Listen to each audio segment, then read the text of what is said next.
Hi friends. UPSC prelims 2023 के जो aspirants polity section की तैयारी कर रहे हैं, आशा करते हैं कि आप लोग की तैयारी बहुत अच्छे से चल रही है। तो आज पॉलिटी सेक्शन पे हम एक ऐसे टॉपिक के साथ आप डिस्कशन करना चाहते हैं जो कि बहुत ही अच्छा टॉपिक है। तो आज हम बात करते हैं कि क्या कारण है कि डिप्टी सीएम केशव प्रसाद मौर्य जी के चुनाव हारने के बाद भी उनको उनको डिप्टी सीएम बनाया गया। किस राइट के साथ उनको ये डिप्टी सीएम का पद फिर से दे दिया गया, जबकि वो अपने विधानसभा क्षेत्र से चुनाव हार गए। फिर भी उनको डिप्टी सीएम का पद दे दिया गया। तो बहुत सारे लोगों के मन में ये बात आ रही होगी कि जब वो चुनाव हार गए तो वो कैसे जो है डिप्टी सीएम बन गए, कौन से पावर का यूज़ किया उन्होंने, कैसे वो जो है डिप्टी सीएम बन गए। तो आज हम इस पर आपके साथ डिस्कशन करना चाहते हैं कि कॉन्स्टिट्यूशन में कौन कौन से राइट्स हैं जिसके आधार पर उनको बनाया जा सकता है। तो आपको हम बताना चाहते हैं कि भारतीय संविधान में ये प्रावधान है कि अगर कोई भी व्यक्ति, अगर वो चुनाव हार जाता है या इलेक्शन नहीं लड़ता है, फिर भी उसको राज्य का उसको मुख्यमंत्री बनाया जा सकता है। लेकिन कितने दिनों तक बनाया जा सकता है, ये कंडीशन है। तो किसी भी व्यक्ति को जो चुनाव अगर नहीं भी लड़ता है तो भी उसको 6 महीने के लिए मुख्यमंत्री पद दिया जा सकता है।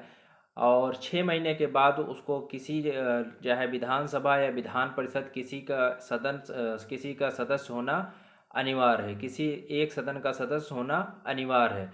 तो जैसे केशव प्रसाद मौर्य जी चुनाव हार गए, तो अब इनको विधानसभा या विधान परिषद से इनको किसी न किसी सदन का सदस्य, इनको 6 महीने के अंदर इनको सदस्यता दिला दी जाएगी।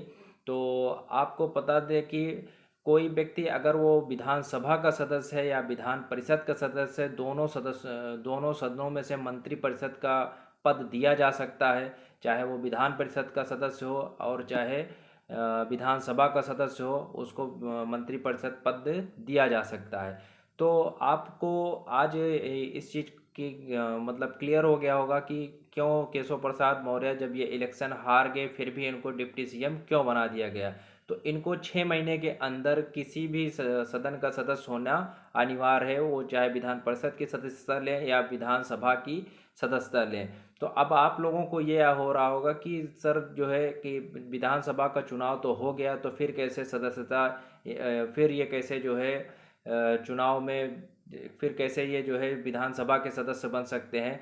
तो बहुत सारी सीट ऐसी होती हैं, उत्तर प्रदेश में 403 सीट है। बहुत सारी सीटें ऐसी होती हैं जो विधायक बाद में सांसद बन जाते हैं, तो बहुत सारे स्थानों पर सीटें रिक्त होती हैं।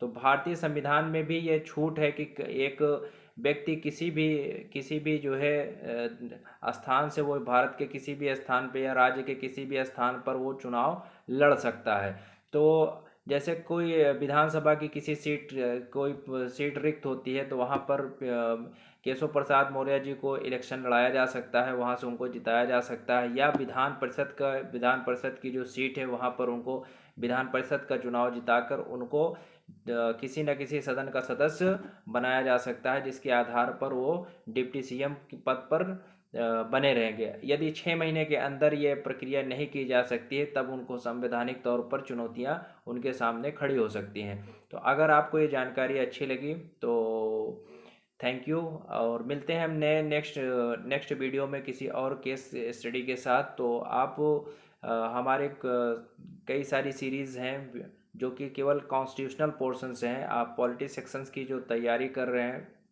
जो एस्पिरेंट यूपीएससी यूपीपीसीएस की तैयारी कर रहे हैं, वो हमारे पॉलिटी सेक्शन की सीरीज़ को फॉलो कर सकते हैं। उनको बहुत हेल्प मिलने वाली है। तो मिलते हैं नेक्स्ट वीडियो में। Thank you.